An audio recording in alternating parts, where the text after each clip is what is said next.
Just we should go back to a new regular show review, and if you're on this last one, go and check it out. And we're back with the next two episodes of season 7 of regular show, and we start with another good episode, and it starts with the 1900s, and yeah, we see a little Pops and him looking through the telescope and seeing this pink planet and trying to tell his dad, Mr. Maylard, and of course he's not caring and telling him not to touch the telescope.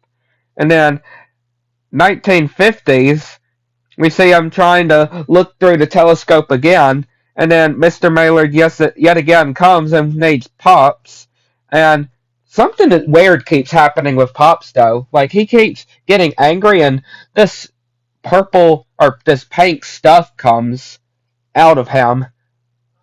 And then 1980s, when Pops is looking through the telescope again, and a wrecking ball comes through, which yeah, his dad got this wrecking ball, and again he gets angry again, and stuff starts floating as well. Like what is going on with Pops?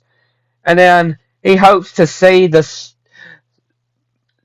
them star again,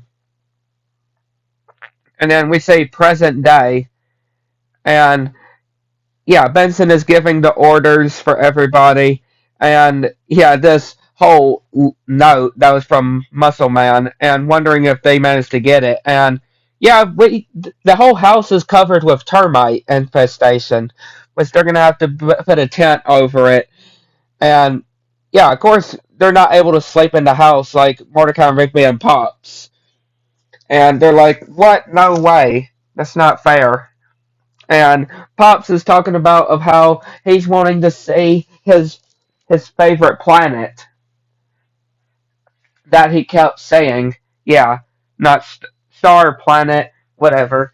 I know I said star planet, right? It's planet, but yeah, he wants to see it tonight because it only happens every 24 so years, 25, 24, so somewhere like that years.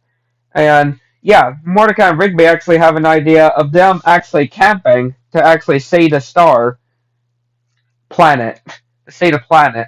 And yeah, Benson is actually going to take Pops's whole room that he actually, you know, actually arranged for Pops to sleep in. But since he's going to be sleeping outside, he's going to take it. And he's like, he's so excited for the breakfast, for the food, and yeah, them just singing out at the campfire, and Pop's actually talking about the stars, and I like that some of them looks like a fork and a spoon and a glass cup and some eggs and bacon, and yeah, he gets the telescope out, and apparently he's missing the eyepiece of the telescope, and then yeah, they try to call Benson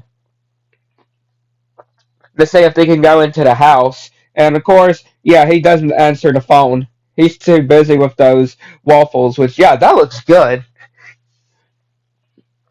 Yeah, and they go over to the house, which is, of course, being fumigated. And they say these different warning signs as well. And yeah, they see the planet.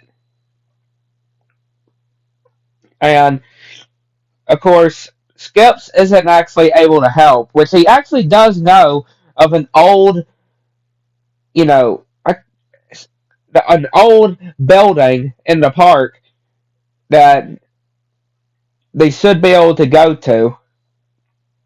And yeah, Mordecai is actually telling Rigby of how think about how positive Pops is always. I mean, yeah, Pops is definitely very positive all the time. That's definitely of what I do like about Pops's character, though, how positive he is all the time, even when things happen. And yeah, they make it to the building, and yeah, they see the telescope, and they see this weird ball, which yeah, they end up breaking it with a baseball, and yeah, they end up getting pushed into the wall, and they're not going to be able to see this planet apparently, but then Pops actually loses his temper and actually lets out this energy, and he starts floating, and his eyes glow. Yeah, his eyes glow while he floats and gets has everything surrounding him, and gets rid of that energy thing, that field that they managed to break. And yeah, while he's looking at the planet, they're like, "What just happened?" Just looking at Pops, like, "What just happened?" And Skips is like, "I have no idea." Like, yeah, they do not know what happened with Pops. I mean, for real, what happened? What is with Pop going on with Pops? That's what I want to know. But yeah, very crazy ending to the episode, but really good as well. And then we go to the next one, and it's another good one. And it starts with Benson trying to get some things on his board, on his clipboard, and then he runs into this lady, the scientist, and yeah, they got the same clipboard, and yeah, she then are saying of how she also likes wings as well, and of course Benson loves wings, and they're both always busy. And says that her name is Pam, and yeah, Benson and Mordecai are watching Benson, and then he actually realizes that he needs to get a bucket of wings because she asked Benson, bring snake me in a bucket of wings, Wayne Kingdom wings, and you'll be my favorite person. So yeah, he's having to go and get the wings, which yeah, they take the golf cart, and he's at the Wayne Kingdom trying to figure out what kind of wings to get her.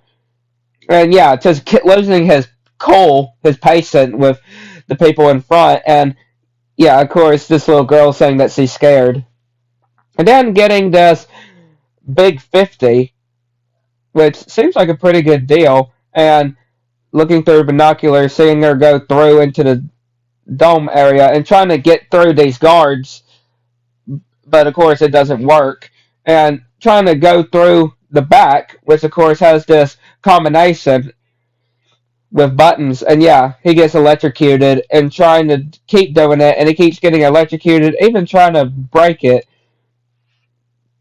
And then, what is Mordecai and Rigby just doing though? Like in this episode, I'm not sure what Mordecai and Rigby are, what they're even doing in this episode, because yeah, they're just saying, "Listen."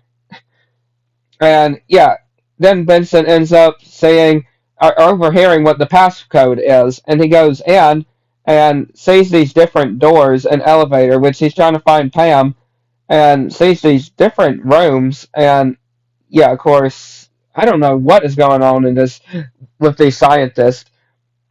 And then we see these guards passing by, which yeah, Benson manages to hide and sees the monitors, the security area with seeing all the cameras, and finds the room with Pam in it and brings the wings and ranch, and yeah, them actually having a lunch together.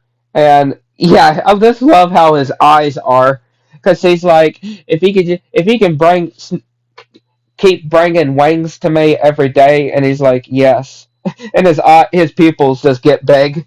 I really like that. And yeah, them just having a fun together, and I really like this for Benson. I mean, for real, I really do like this for Benson. This is really cute. Him actually having something in common with a girl, and yeah, them end up floating, and yeah, ending up throwing wings at each other, even in the eyes too, which has this thing. And yeah, they end up going towards this fan, and manages to grab her, and they just are both very happy that they both got to see each other again. And yeah, they end up burping and they end up floating back down. But then we see that freak in the eye patch, and Ben's seeing them and noted and showing of how the whole levitating thing happened. And yeah, then we see him blessing as well, the two blessing and spraying Benson down, and yeah, Benson just gets kicked out or thrown out, and yeah, Pam says or to Benson that she actually snuck in a Wang, both a Wang, and Benson is wondering if they can go out when this is all over, and she's like, she will definitely love that. Again, very good, very cute for them. And yeah, Rigby and Mordecai. Again, what is Mordecai and Rigby's purpose in this episode? That's what I want to know. Like they're just being really weird as they usually are, just doing these noises as well. But yeah, I'm really happy with Benson though. I really do like it with Benson having this connection with this girl. Like yeah, I'd like to know what y'all think. I'll make us one. To the next one.